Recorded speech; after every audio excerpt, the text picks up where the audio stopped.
Palabra por palabra, busco un agujero que me permita. Hola, ¿cómo están? Hoy, sábado 24 de agosto, en Argentina se celebra el Día del Lector, de la Lectora, en conmemoración del nacimiento de Jorge Luis Borges, uno de nuestros escritores centrales en la literatura argentina y del mundo, porque su obra ha sido traducida en varios idiomas y lanzada en todo el mundo. Ha ganado muchísimos premios, nominado varias veces al Premio Nobel de Literatura, nunca lo ganó. En algún momento fue una especie de causa nacional el hecho de que no hubiera obtenido el Premio Nobel. Autor de Fervor en Buenos Aires, de la Aleph, El Jardín de los Senderos que se bifurcan, bueno, aparte poesía. Está bueno que sea él quien conmemora este día. Nada más allá que quedó atrás ciertas discusiones ideológicas y demás, recordamos la obra del escritor. El libro viene siendo declarado muerto por la aparición de las tecnologías de la información y demás, pero resiste y se fortalece. Quienes somos de otra época y quienes nos criamos en un pueblo, en mi caso en Villa de Agua, recuerdo la biblioteca municipal, donde era ese lugar donde podíamos acceder a la literatura. Algo me quedó grabado, los libros estaban forrados con papel afiche color gris y tenían un rótulo, como en los viejos cuadernos Gloria, con el título del autor. Ahí leí muchísimo, creo que debo haber leído ahí, después no leí nunca más, si no fuera por trabajo o estudio que le quita un poco de placer. Pero los libros siempre han sido fundamentales. Los que hemos tenido la suerte, mi viejo era un gran lector, tenía una biblioteca con, aparte de los libros de política y demás, él siempre hablaba de la escuela sindical cuando trabajaba en la vieja Kaiser como metalúrgico. Bueno, también en los pueblos de la común, esas figuras que se perdieron con la modernidad, ¿no? Los libreros, los que pasaban todos los meses a cobrar la cuota de la enciclopedia. En casa habíamos comprado una enciclopedia de 20 y pico de capítulos que tenía en el medio temas y a los costados, a ambos márgenes, un diccionario. Y bueno, en la era pre-internet, pre-televisión por cable, era la única ventana al mundo esos viejos tomos de esa enciclopedia. Así que conmemorar el para del lector, de la lectora. No soy especialista en literatura ni nada, pero sí me puse a pensar esos libros que tienen vinculación con la salud, con la medicina, con la enfermedad, médicos que hacen de escritores o escritores que han desarrollado su obra en torno a la salud y a la enfermedad. Así que les voy a dejar algunas recomendaciones totalmente a título personal, erudito ni especialista en la materia, pero me pareció piola vincular la literatura asociada a la salud. Primera recomendación, Un hombre afortunado, de John Berger.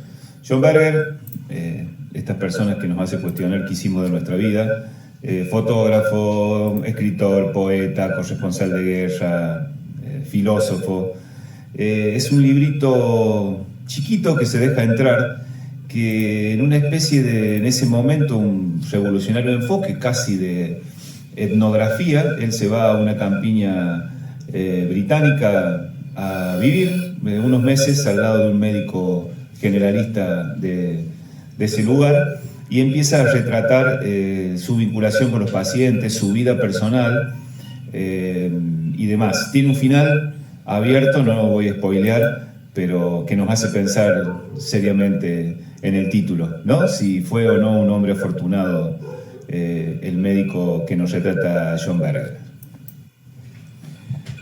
Segunda recomendación, un clásico de este subgénero de la literatura que es los médicos escribiendo en primera persona. Recuerdos de un médico rural, del doctor René Favaloro, en este libro que tiene una prosa sencilla pero potente, que describe su trabajo en esos 11 años que estuvo en el interior de la provincia de Buenos Aires ejerciendo la medicina, para después, bueno, irse a Estados Unidos y desarrollar una vida para una serie, más o menos, porque después de ahí fue directamente a producir uno de los avances científicos sanitarios más importantes del siglo, bypass, que lo puso en los primeros puestos de reconocimiento de asociaciones científicas y demás. Bueno, una vida de película con un final que me parece a mí, todavía no discutimos, ese que nos da vergüenza. Hay un tema de Ataque 77 que describe la vida del doctor Favaloro y el título es Western, se llama, y el estribillo dice los buenos mueren, pero bueno, no es ocasión de este video hablar de esto, pero bueno, está colgado en las redes por quien le quiere pegar una miradita. Otra obra que muy potente y la verdad que Oliver Sacks es el autor. El libro se llama El hombre que confundió a su mujer con un sombrero. Que él es un neurólogo que estaba en un centro de avanzada en cuanto a la neurología, neuropsiquiatría, y en este libro describe en diferentes capítulos cuadros de pacientes o asistir, y con una impronta de un gran escritor intenta dar sentido a los padecimientos, a las visiones sobre la enfermedad que le tocaba atravesar a esas personas con las que él tomó contacto. Lo interesante del libro es que no hay duda que tiene su primo médico, pero su don y su talento literario hacen que el libro sea casi un trabajo de análisis novelado, ¿no?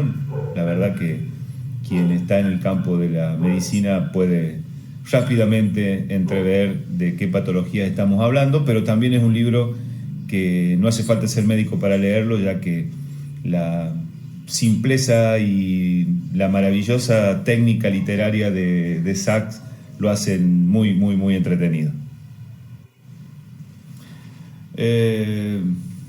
Foucault, La vida de los hombres infames. También para quienes hacemos medicina es un texto que nos interpela, que bueno, soy docente de la Facultad de Medicina, habría que introducirlo en una revisión vinculada a las asignaturas. Hay materias como bioética y antropología que tocan esos temas seguramente, pero el libro es muy, muy, muy claro, fue un clásico de la descripción de los sistemas sanitarios como organismos de control y clasificadores de pacientes, personas, como una manera de controlar los cuerpos y demás. Un escritor que fue pilar en la crítica a la sociedad capitalista premoderna, digamos, de la explotación por el sistema laboral y normativo del siglo XX. Así que Foucault tiene varios textos que encaran el tema de la salud. En este caso tiene que ver con la salud mental y la atención en los psiquiátricos. La peste, un clásico de Albert Camus, que presagió o abrió casi en un ejercicio de futurología pestes y pandemias que luego supimos conseguir. Un libro que muchos hemos leído. Si puede, no vaya al médico. Es un libro de un terapista español, Antonio Sitquet Serra. No es una prosa amena, pero tira data interesantes sobre algunas cuestiones que están en discusión en el ámbito de la salud. Los screening poblacionales, el uso de cierta farmacología sin evaluación tecnológica, el uso de la tecnología en la salud. Bueno, es interesante. Creo que está colgado en una plataforma donde se accede a libros en forma online. Está en el formato digital. Después hay una obra fundamental que habría que reeditar. Yo me topé con un ejemplar por ahí, pero habría que hacer un esfuerzo para reeditar la obra del doctor Vicente Odo. Bueno, historiador, poeta, narrador, que escribió un par de libros fundamentales, la historia de la medicina y de los médicos de Santiago del Estero, de su fundación, Panorama de la Ciencia en Santiago del Estero, y otras obras de relatos y de literatura no vinculada necesariamente a la medicina, pero una obra fundamental de un médico que habría que recuperar y reeditar porque tiene un valor histórico impresionante. Bueno, otro escritor fundamental en nuestra provincia, Oreste Di Lulo, médico, historiador, que tiene obras con un fuerte compromiso social. Se interesó por la alimentación popular en Santiago del Estero en uno de sus textos. También habló de la explotación de los obreros y la destrucción del medio ambiente en los obrajes, en los rancherales de principios del siglo XX. Después tiene relatos de la cultura popular de Santiago. También nombrado personaje de la cultura santiagueña con reconocimientos y lauros provinciales y nacionales. Hace poco, creo, si mal no tengo registro, una fundación reeditó la obra de Oreste Di Lulo, lo cual hace que tengamos en formatos muy bien editados gran parte de la obra de este autor fundamental. Bueno, por último, hay un libro de Alessandro Barico sobre lo que estábamos buscando, creo que se llama De la pandemia como criatura mítica. No lo encontré para presumir de que lo tengo, pero un análisis certero, profundo sobre lo que significó la pandemia como especie y esta especie de olvido selectivo que hemos tenido con algunas cosas que pasaron en la pandemia y nunca hemos vuelto a debatir ni a pensar. O sea que está bueno. Bueno, esto no es una lista ni acabada, ni, como dije, ni de especialistas, pero quería dejar estas recomendaciones en este Día del Lector y de la lectora, y agradecerle a un gran amigo que cada tanto regala libros y que ayer me adelantó el saludo y me puse a pensar en hacer este video por el saludo de ese amigo. Salud a todos y a todas.